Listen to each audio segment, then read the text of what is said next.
I should have known something was wrong when my sister showed up to my daughter's first birthday party wearing white.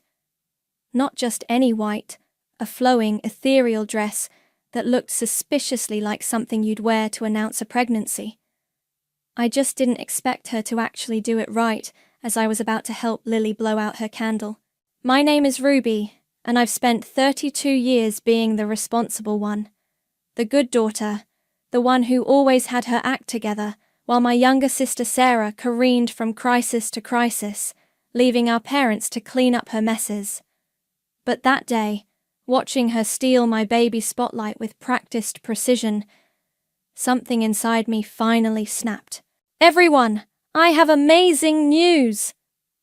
Sarah's voice cut through the happy birthday song like a knife through butter. My hands froze on the cake knife as 20 pairs of eyes shifted from my beautiful daughter in her pink tutu to my beaming sister. "I'm pregnant!" The collective gasps and squeals were immediate. My mother burst into tears, rushing to embrace Sarah, while my father stood there grinning like he'd just won the lottery. I felt Harper, my best friend, squeeze my shoulder in silent support. "Mama!" Lily's tiny voice brought me back to reality. She sat in her high chair, confused by the sudden shift in attention, her chubby fingers reaching for the rainbow sprinkle cake we'd spent hours perfecting. "Just a minute, sweetie," I managed, forcing a smile. "Looks like Aunt Sarah has some big news." "Oh my God, this is just perfect timing," my mother gushed, still clutching Sarah. "Now the cousins will be so close in age." Sarah untangled herself from our mother's embrace and floated toward me, that familiar calculating look in her eyes that always preceded asking for something. "Actually, Ruby, I've been thinking..." "Here we go. You know how Chad and I are still trying to figure out our living situation?" She gestured vaguely toward her on-again, off-again boyfriend, who was busy stuffing his face with chips in the corner. "Well, your house has that beautiful nursery you designed for Lily." I gripped the cake knife tighter. "What about it?" "Well, Lily's getting bigger now, and you have that spare room upstairs that would make such a cute big girl room for her." Sarah's voice took on that wheedling tone I knew too well. "Maybe you could let me have the nursery. You can just build another one upstairs." The room went quiet, except for Lily's soft babbling. I could feel Harper tensing beside me, ready to jump in, but I held up a hand to stop her. "Let me get this straight," I said, my voice eerily calm. "You want me to give you my nursery? The one I spent months designing and decorating for my daughter?" "Well, yeah," Sarah brightened, mistaking my tone for agreement. "It makes perfect sense. You're established. You're doing so well with your job, and I really need the help right now. Chad's between opportunities and..." "You mean he's unemployed again?" Harper muttered under her breath. "Ruby," my mother cut in, "your sister needs family support right now. You know how hard pregnancy can be, especially when you're..." She paused, glancing at Chad, dealing with various challenges. My father nodded sagely. "It would really help your sister out, Ruby, and you've always been so good at handling things." I looked around the room, at my parents' expectant faces, at Chad's disinterested slouch, at Sarah's practiced pout. Then I looked at my daughter, still waiting patiently for her cake, trusting that Mama would make everything right. Something shifted inside me. Years of being the responsible one, the reliable one, the one who always gave in. It all crystallized into a diamond-hard resolve. I smiled, a cold smile that didn't reach my eyes. "Of course, Sarah, you can bring her things next weekend." Sarah squealed and hugged me, while our parents beamed with approval. Only Harper looked concerned, knowing me well enough to recognize the danger in my tone. "Now," I said, turning back to my daughter, "let's cut this cake, shall we?" As everyone gathered around to sing again, I caught Harper's questioning look. I gave her a slight nod, one that said, "Watch me. Just watch what happens next." Because what my dear family didn't know was that I'd finally learned something important. Sometimes being the responsible one means taking responsibility for your own happiness. And sometimes that means burning it all down. I helped Lily blow out her candle, already planning how to light a much bigger fire. You're not seriously considering giving her the nursery, are you? Harper set down her coffee mug with enough force to make the cafe table rattle. 3 days had passed since the birthday party disaster, and my best friend's patience was wearing thinner than mine. Of course not, I replied, stirring my latte absently. But you should have seen the texts I got this morning. Sarah's already picking out paint colors. Harper pulled out her phone. Show me. I handed over mine, watching her scroll through the endless stream of messages from my sister. Pictures of cribs, wallpaper samples, and nursery themes flooded the screen, interspersed with comments like, "This is exactly what I want," and "We should start moving things out this weekend." Jesus, Harper muttered. She really thinks she's getting your house, doesn't she? A memory flashed through my mind. Sarah, 16, taking my prom dress without asking because she needed it more for her junior formal. Me, standing in my closet, finding the dress returned with wine stains and a torn hem. Remember when she worked for me? I asked, watching a young mother at the next table trying to wrangle her toddler. 3 months at my company, and she nearly cost us our biggest client because she couldn't be bothered to show up on time. And your parents said you were being too hard on her, Harper finished, because she was going through a rough patch with what's his name? Dylan, I supplied. Before Chad, after Trevor, but before Marcus. The one you paid rent for? No, that was Josh. Dylan was the one I bailed out of jail after he got drunk and tried to steal a police horse. I laughed, but it came out hollow. God, I sound like a human ATM, don't I? Harper leaned forward. Ruby, honey, you're not an ATM. You're a doormat, and I say that with love. My phone buzzed again. This time it was my mother. Sarah's so excited about the nursery. We should all go shopping this weekend. Your father and I can help with the renovation costs for Lily's new room. I showed Harper the message. Her eyes narrowed. They really think they can just redistribute your house?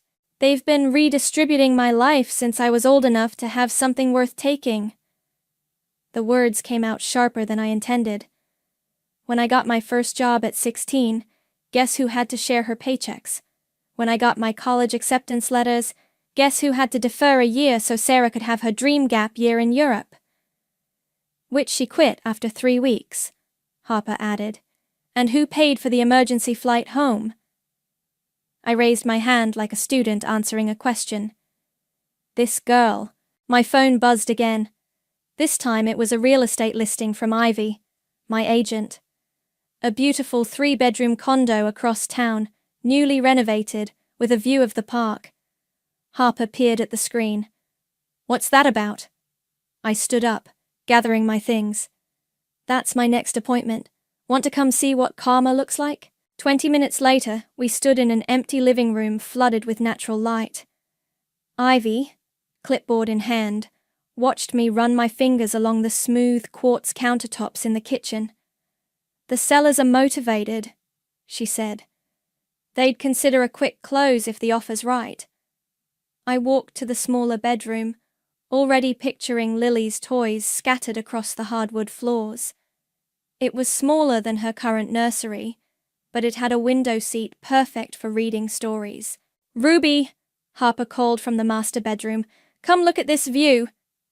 I joined her at the window, taking in the sprawling park below. No shared walls with entitled siblings, no space for family to crash indefinitely, just peace. What about your house? Harper asked quietly. I pulled out my phone, showing her the text I'd drafted to Ivy earlier.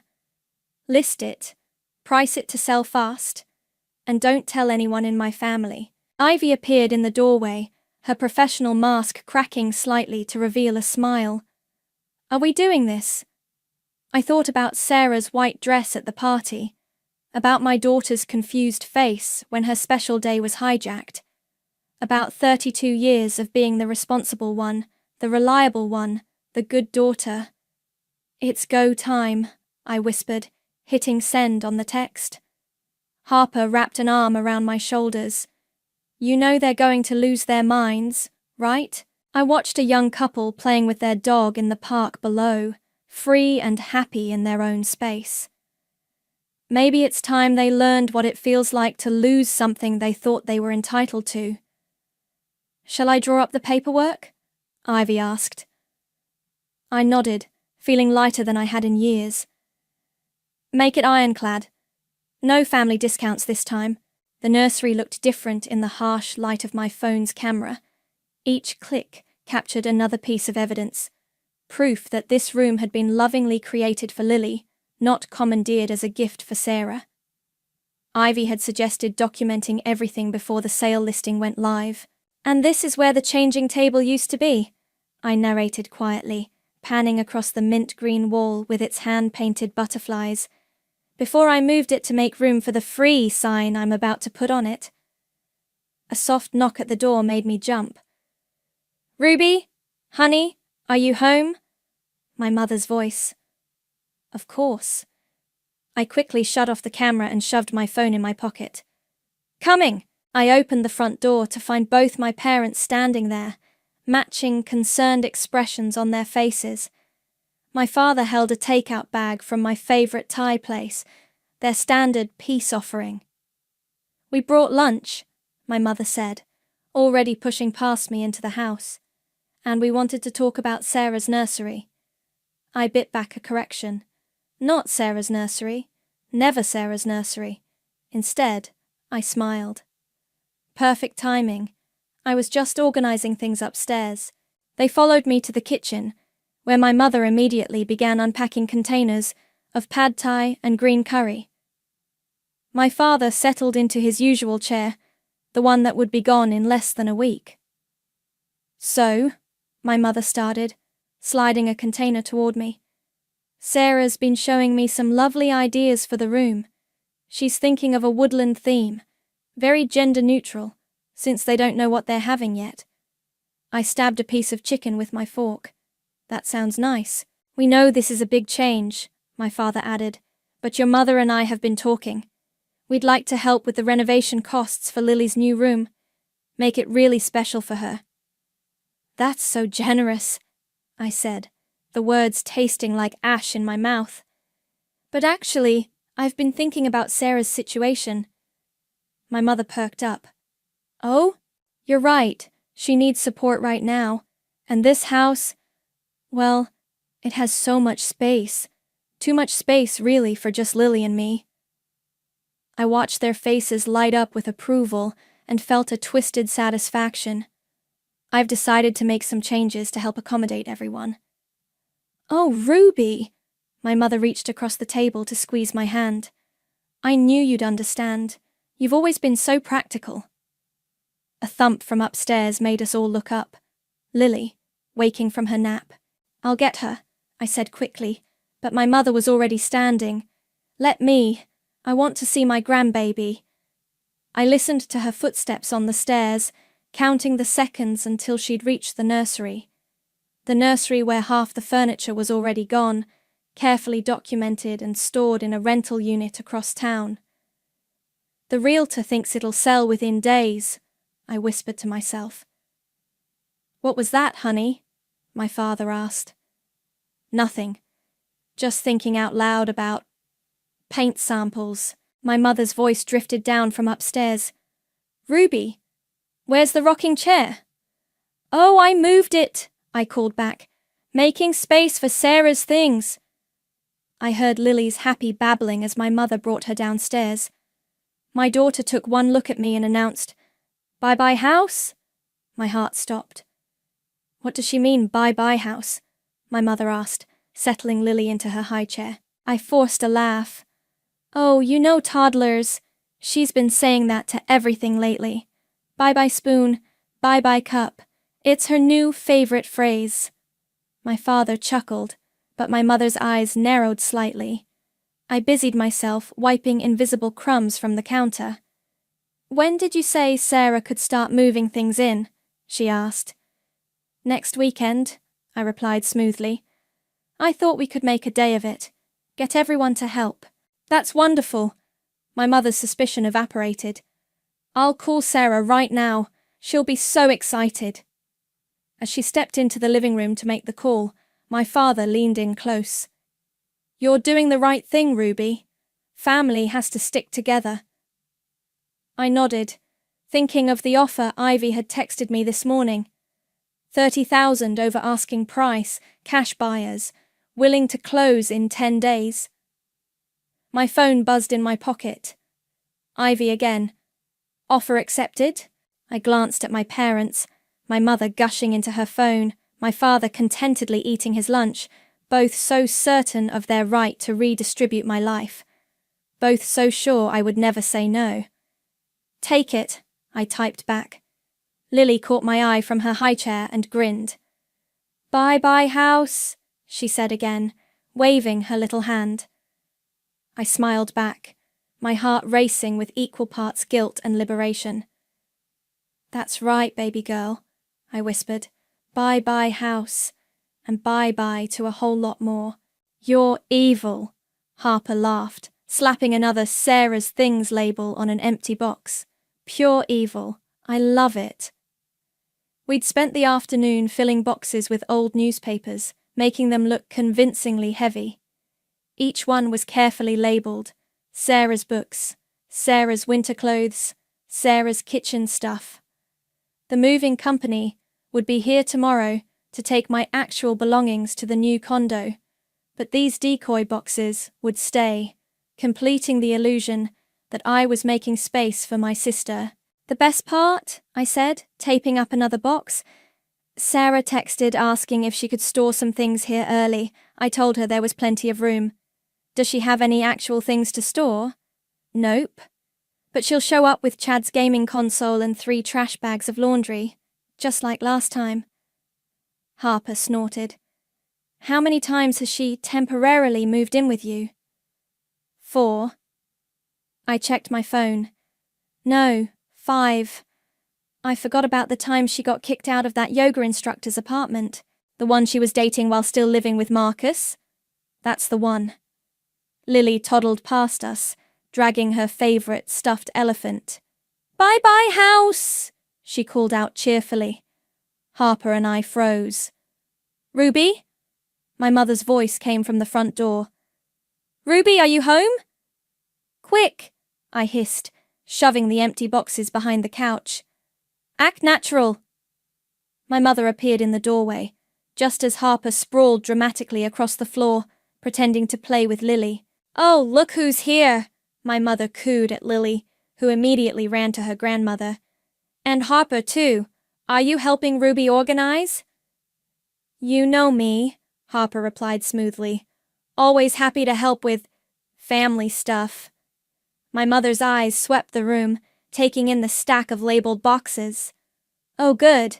You're making space for Sarah. She's so excited about moving in. She's already ordered a crib. I felt my eye twitch. She ordered a crib? Yes. It's being delivered next week.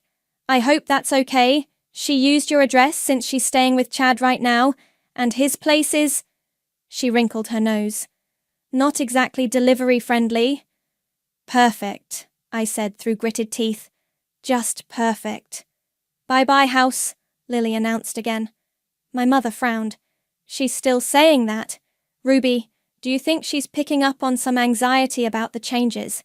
Maybe we should have a family meeting to discuss the transition. No! Harper and I said simultaneously. I mean, I recovered quickly. There's no need. Everything's under control. We're all very excited about Sarah moving in. Right, Harper? Harper's smile could have cracked glass. So excited. Well, I just stopped by to drop off these paint samples Sarah picked out. My mother placed a fan of colour swatches on the coffee table. She's thinking mint green might be too... basic. She was thinking more of a royal purple. I thought about the mint green walls I'd spent weeks perfecting, the ones currently being photographed for the listing. How... unique. Bye-bye house, Lily said again, pointing at the window where, thankfully, the for sale sign hadn't been installed yet. My mother gathered her purse. I should go. Your father's making dinner tonight, but Sarah might stop by later to measure the windows for curtains. After she left, Harper and I collapsed onto the couch. That was close, she breathed. But Ruby, you have to do something about Lily's new catchphrase before she blows your cover. I know. I picked up my daughter, who immediately started playing with my hair. But she's not wrong. We are saying bye-bye to the house, and to the family's endless expectations. My phone buzzed, a text from Ivy. Sign installation tomorrow morning, 8 a.m. sharp. You ready for this? Harper asked softly. Once that sign goes up, there's no going back. I looked around at the staged boxes, the paint samples, the space that had never really been mine, because my family had always felt entitled to it. Then I looked at my daughter, innocent and happy, unaware that her mother was about to burn every bridge we'd ever crossed. You know what the worst part is? I said, bouncing Lily on my knee. They're so convinced I'll never say no that they're not even bothering to ask permission anymore. They're just taking. Not for much longer, Harper reminded me. My phone buzzed again. Sarah this time. Found the perfect chandelier for my nursery. Ordering it now. You don't mind if they deliver it there next week, right? Love you. I showed Harper the text. She raised an eyebrow. Want me to help you stack more empty boxes? Yes, I said, setting Lily down. And then we're going to practice saying a new phrase. Right, baby girl? Lily looked up at me with her big brown eyes. Bye-bye, house? No, sweetie. This time we're saying bye-bye, Sarah. I watched through my living room window as Sarah's rented U-Haul truck pulled into my driveway. Right on schedule. My sister sat in the passenger seat, one hand resting on her barely visible baby bump, while Chad attempted a three-point turn that nearly took out my mailbox. My parents' car pulled in right behind them. Ready? Harper whispered from beside me. She'd insisted on being here for moral support, though I suspected it was more for the entertainment value. Almost. I checked my phone. The movers had finished clearing out my actual belongings hours ago. The new condo was ready. Lily was safely at daycare. Everything was in place. Just waiting for the perfect moment. Outside, Sarah hopped down from the truck, her face lighting up at the sight of the nursery furniture I'd carefully arranged on the curb with a large, "Free" sign. My mother was already heading for the front door, keyring in hand, the key I'd conveniently forgotten to ask her to return months ago.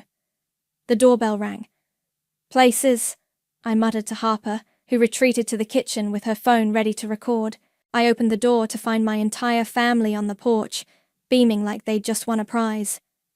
We're here, Sarah announced, pushing past me into the house. Chad, grab those boxes by the door. They're labeled for the nursery. Mom, did you bring the paint samples? And Ruby, we need to talk about that chandelier delivery. She stopped dead in her tracks. The entrance hall was completely empty. No boxes, no furniture, no pictures on the walls. Ruby? My mother's voice wavered. What's going on? I smiled sweetly. Oh, did I forget to mention? The house has been sold. The silence that followed was deafening. What? Sarah's voice came out as a squeak. The house is sold. I pointed to the massive for sale sign in the front yard, now sporting a bright red sold sticker across it. Closing is next week, but... Sarah's face went from confusion to rage in record time. You can't sell the house. What about the nursery? What about my baby? Your baby? I laughed. You mean the baby you're having with your unemployed boyfriend, for whom you expected me to give up my daughter's nursery? That baby? Ruby, my father stepped forward, using his reasonable voice. Let's talk about this. You can't just make decisions like this without consulting the family. Actually, I can. It's my house, my name on the deed, my mortgage payments, my decision. Sarah burst into tears, the dramatic, wailing kind she'd perfected since childhood. How could you do this to me? I'm pregnant. Where am I supposed to go? Not my problem. I gestured to the furniture on the curb. But feel free to take the nursery set. Consider it my baby shower gift. My mother grabbed my arm. Ruby, stop this nonsense right now. You're being cruel. Cruel? I pulled away from her grip. Cruel is hijacking my daughter's first birthday party to announce a pregnancy. Cruel is assuming you can just take over my home because Sarah needs another handout. Cruel is never, ever asking what I want or need because you're all too busy taking. But we're family, Sarah sobbed. No, I said quietly. We're not.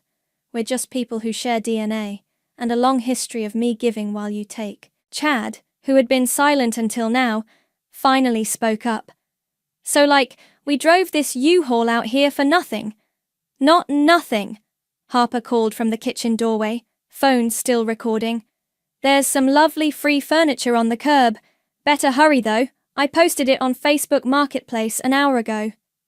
As if on cue, a car pulled up to the curb, and a young couple started loading the changing table into their SUV. This isn't over, Sarah hissed, mascara running down her face. You'll regret this. I doubt it. I opened the front door wider. Now, if you'll excuse me, I need to finish packing. The new owners want to do a final walkthrough tomorrow. Ruby, please. My mother tried one last time. We can work this out. I thought about all the times I'd given in to that plea. All the times I'd sacrificed my own needs to work things out for Sarah. Not anymore. The house was mine, I said calmly. I sold it. Have a nice move. I closed the door on their shocked faces, listening to Sarah's wails turn to angry screams outside. Through the window, I watched as another car pulled up for the free furniture, while my family stood frozen in disbelief. Harper stopped recording and gave me a high five. That was beautiful. It's not over, I said, hearing Sarah kick the U-Haul's tire in frustration. They'll be back. Let them come. Harper grinned. We've got it all on video. Outside, the sold sign gleamed in the afternoon sun, a beacon of my liberation. And somewhere across town, in a peaceful condo overlooking a park, my daughter's new room was waiting, free of family drama, free of manipulation, and most importantly, free of Sarah. My phone hadn't stopped buzzing for 3 days. I scrolled through the messages while Lily napped in her new room, the afternoon sun streaming through the Parkview windows. You've reached a new low, read my aunt's text. Your poor sister is devastated. How could you do this to your family? Demanded my cousin. Your father is heartbroken, my mother wrote. He had to take a day off work. The voicemails were worse. Ruby, it's Mum again. Sarah's been throwing up from stress. If anything happens to this baby, it's on you. Call me back. Hey sis, it's me. My lawyer says what you did could be considered emotional distress. Just letting you know. Harper sat across from me at my new kitchen island, reading the messages over my shoulder. Your sister has a lawyer now. She dated one for 2 weeks last year. He gave her his card when she keyed his car. Of course he did. Harper grabbed my phone. That's it. We're blocking them all. Wait. I reached for the phone, but Harper held it away. No waiting. Look at you.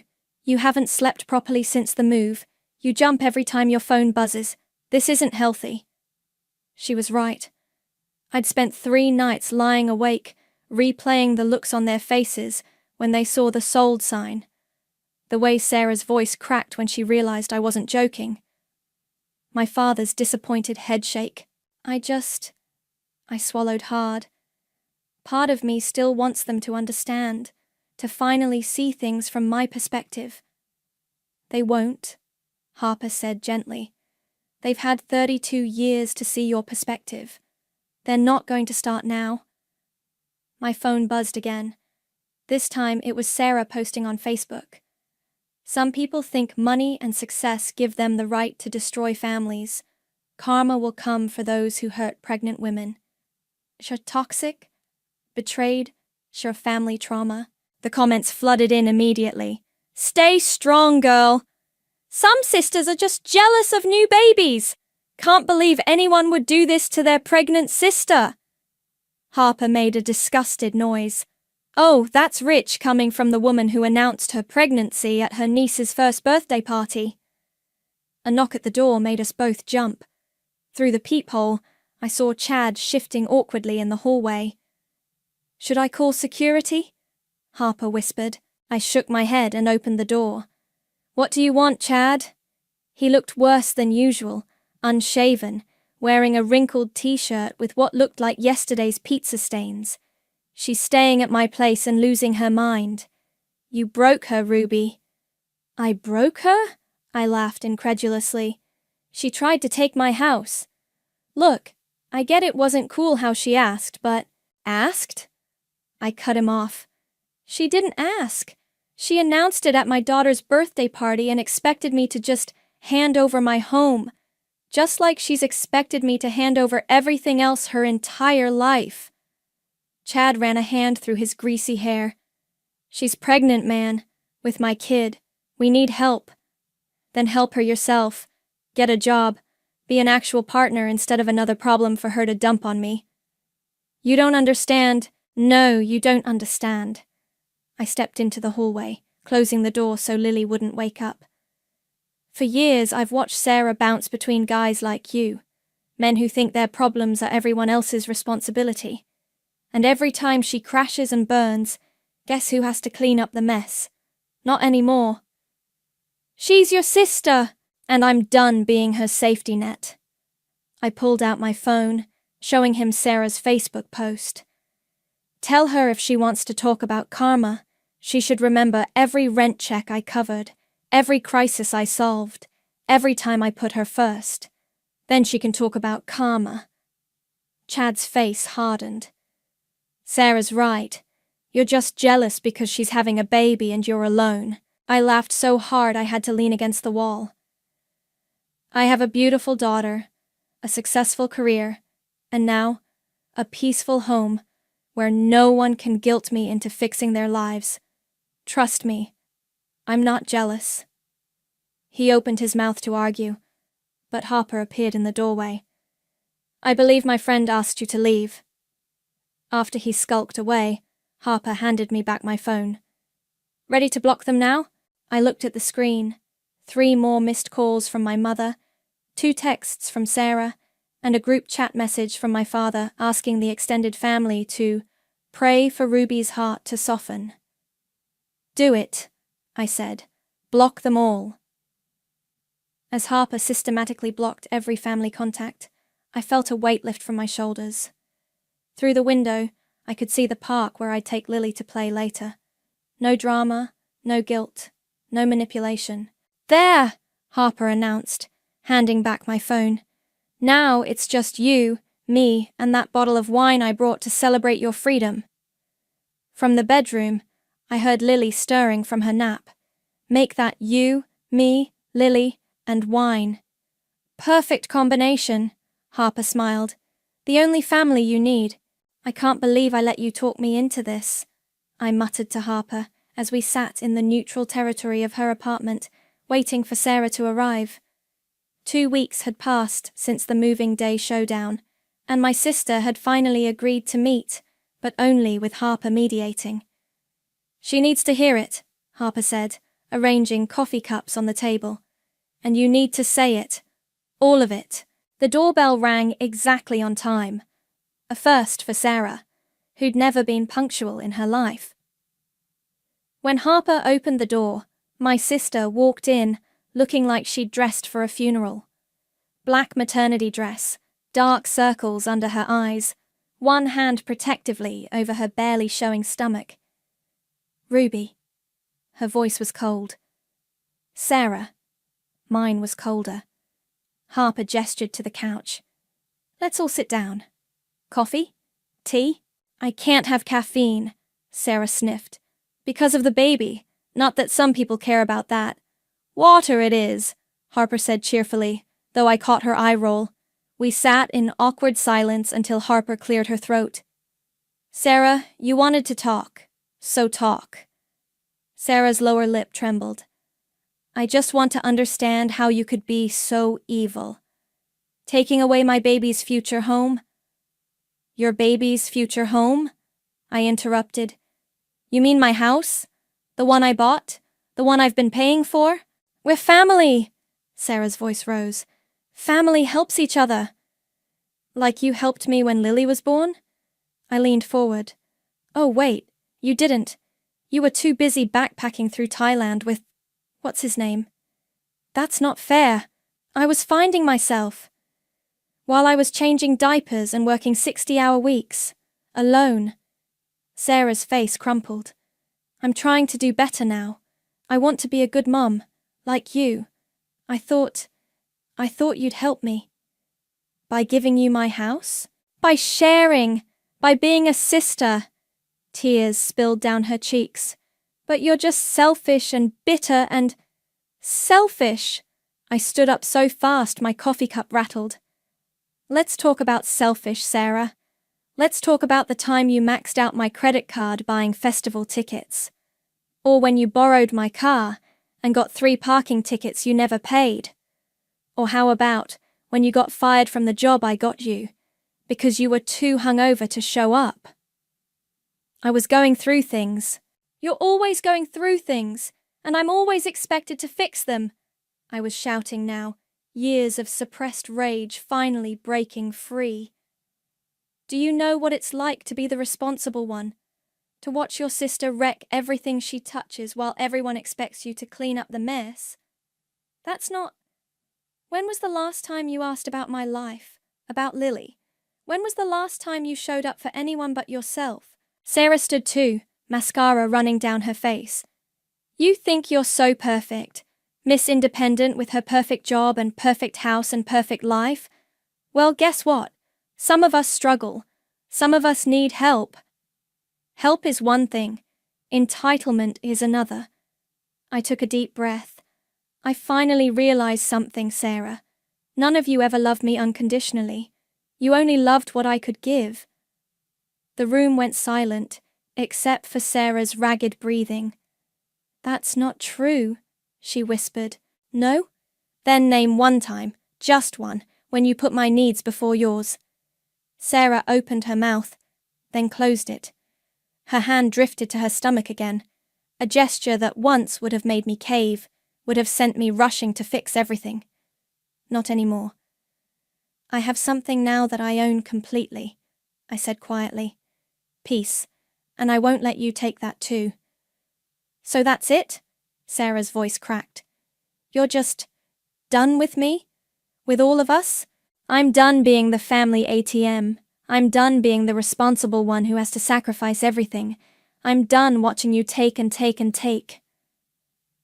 Harper, who'd been silent throughout our exchange, finally spoke. Sarah, I think it's time for you to go. My sister gathered her purse with shaking hands. At the door she turned back. You'll regret this, when my baby's born and you're not in their life. No, I cut her off. You'll regret this, when your baby's born and you finally understand what it means to be responsible for someone else's happiness, when you realize that burning bridges has consequences. She stared at me for a long moment, then left without another word. Through the window, I watched her walk to her car alone, probably for the first time in her life. Harper touched my shoulder. You okay? I wiped away tears I hadn't realized were falling. No, but I will be. Want to go get Lily from daycare and take her to the park? I nodded, thinking of my daughter's innocent smile, her unconditional love. Yeah, let's go home. Because that's what I had now. Not just a house, but a real home. One built on my terms, free from the weight of toxic family obligations. Hiya, Mama! Lily squealed as I pushed her on the park swing. The autumn breeze carried the sound of her laughter across the playground, mixing with the rustle of falling leaves. My phone buzzed in my pocket. Probably another blocked message from my family. They'd taken to creating new accounts just to tell me how cruel I was. I'd gotten good at blocking those too. Ruby? A familiar voice made me turn. Sarah stood at the edge of the playground, her pregnancy now clearly visible under a loose sweater. She looked different, tired, but somehow more real than I'd ever seen her. I slowed Lily's swing. "What are you doing here?" "I live nearby now, actually." She gestured to a small apartment building across from the park. "Chad and I broke up. I got a job at the coffee shop downstairs." That explained why she looked different. She was wearing a barista's apron instead of her usual designer clothes. "You're working?" I couldn't keep the surprise from my voice. "Yeah." She smiled weakly. "Turns out when you can't rely on someone else to fix everything, you have to fix it yourself." Lily pointed at Sarah's belly. "Baby?" "That's right, sweetie," Sarah said softly. "Your cousin's in there." I helped Lily out of the swing. "Why are you here, Sarah?" "I had my first ultrasound yesterday." She pulled a grainy black and white photo from her apron pocket. "It's a girl." And it made me think about Mum, about how she always played us against each other, about how I let her do it because it was easier than growing up. I sat on the empty swing, pushing myself slightly with one foot while Lily played in the sand nearby. "Did Mom send you?" "No. She doesn't know I'm here. She's still..." Sarah sighed.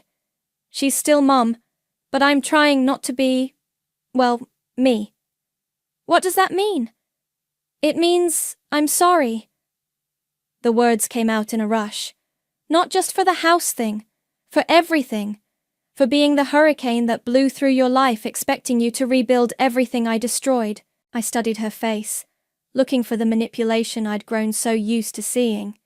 Instead, I found something new: accountability.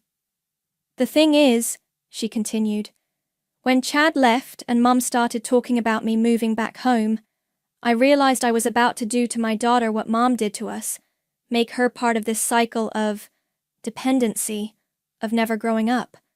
So you got a job instead. And an apartment. It's tiny, and the elevator doesn't work, and I have to make coffee for rude people at 6 a.m., but..."